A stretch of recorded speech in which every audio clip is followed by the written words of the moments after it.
angkatan ini yang dimaksud Tuhan, angkatan apa? Gitu.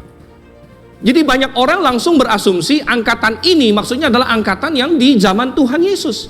Padahal belum tentu itu yang dimaksud Tuhan Yesus. Jadi generasi ini itu apa? Gitu. Generasi ini yang dimaksud Tuhan sesuai dengan konteksnya adalah ayat 33, yaitu generasi yang melihat semuanya ini. Jadi ayat 33, demikian juga jika kamu melihat semuanya ini, ketahuilah bahwa ia sudah dekat, sudah di ambang pintu. Sesungguhnya aku berkata kepadamu, angkatan atau generasi ini bukan harus generasi yang di zaman Tuhan Yesus, tapi generasi yang Tuhan maksud di ayat 33 melihat semuanya ini. Melihat apa, saudara? Coba kita cek pasal 24. Kapan lagi ada kata jika kamu melihat? Jika kamu melihat. Di mana lagi ada kata itu? Ternyata kata itu ada di ayat 15. Jadi kuncinya adalah melihat ada persamaan istilah dalam bahasa Yunaninya persis sama. Yaitu kata hotan idt. Hotan idt bisa diterjemahkan apabila kalian melihat atau jika kalian melihat. Dan itu muncul 2 kali di ayat 15 dan di ayat 33.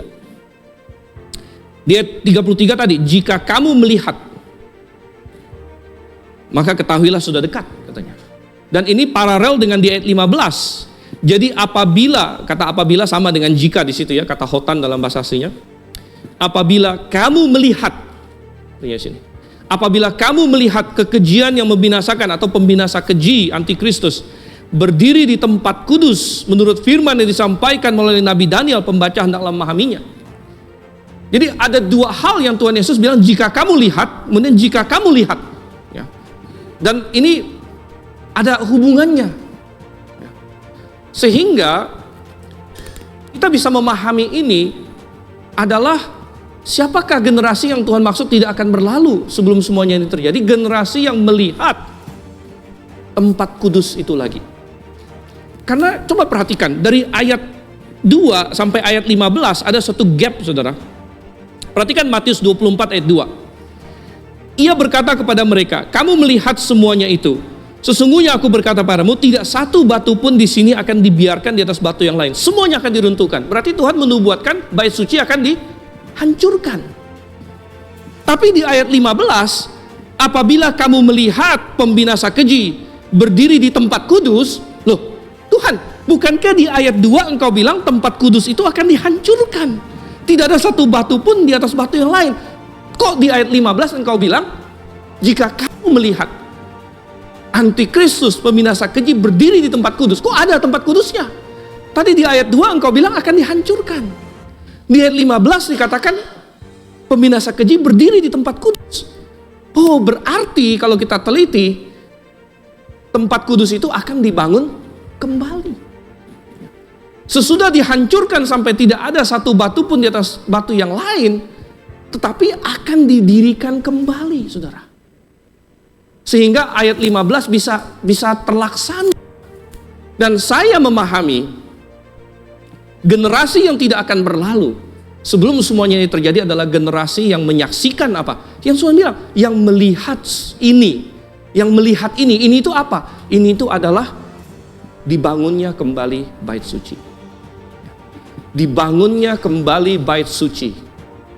Generasi yang akan menyaksikan. Ada hubungan dengan Israel nggak? Ada, karena kalau tidak ada Israel, nggak mungkin bait suci dibangun kembali. Tuhan sudah persiapkan tahun 1948 Israel muncul lagi sebagai bangsa. Tetapi belum siap total karena bait suci belum dibangun kembali. Nah, Tuhan tidak kasih tahu kita apakah bait suci akan dibangun kembali sebelum rapture atau sesudah rapture. Tuhan sengaja gelapkan itu. Ya. Bisa jadi bait suci akan didirikan kembali, bait suci Yerusalem bisa jadi didirikan kembali sebelum rapture, bisa jadi juga setelah rapture. Dan Alkitab tidak berkata bahwa setelah rapture terjadi langsung masuk 7 tahun kesusahan. Bisa jadi ada suatu masa peralihan. Karena hitungan tribulation adalah ketika Antikristus membuat perjanjian dengan Israel. Itu mulainya tribulation. Tribulation tidak harus dimulai pada saat rapture. Ya, setelah rapture bisa jadi ada satu masa peralihan, tapi masa tribulasi dimulai adalah ketika Antikristus membuat perjanjian dengan Israel. Ya. Nah, masa peralihan ini bisa lama atau bisa pendek. Inilah yang Tuhan katakan, generasi itu tidak akan berlalu. Jadi masa peralihan sejak rapture sampai dengan akhir tribulation semuanya, bahkan mulai dari didirikannya bait suci, entah itu sebelum rapture, entah itu setelah rapture, satu generasi tidak akan berlalu. Itu semua akan terlaksana di dalam satu generasi.